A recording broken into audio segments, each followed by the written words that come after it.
వారాహి ఉపాసకులు మహాస్వామి రుద్రస్వామి ఆధ్వర్యంలో తిరుపతి నుంచి విశాఖపట్నం వరకు జరుగుతున్న మహారథయాత్రలో భాగంగా నేడు కర్నూలు రోడ్ బైపాస్ నుంచి టీటీడీ కళ్యాణ మండపం వరకు రథయాత్ర నిర్వహించారు.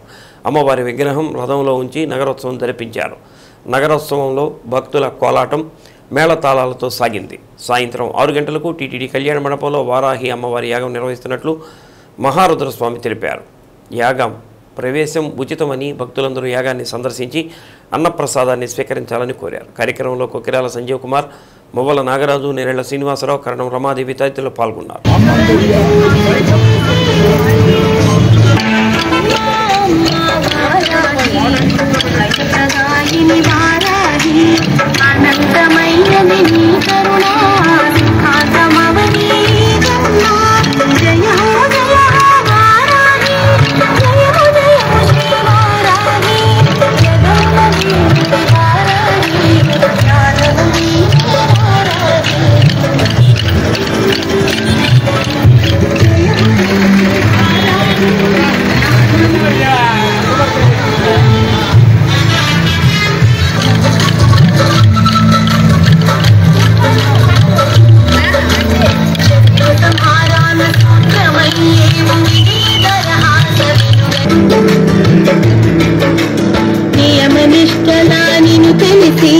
నైవేద్యాలు అర్పించి నిత్య వ్రతము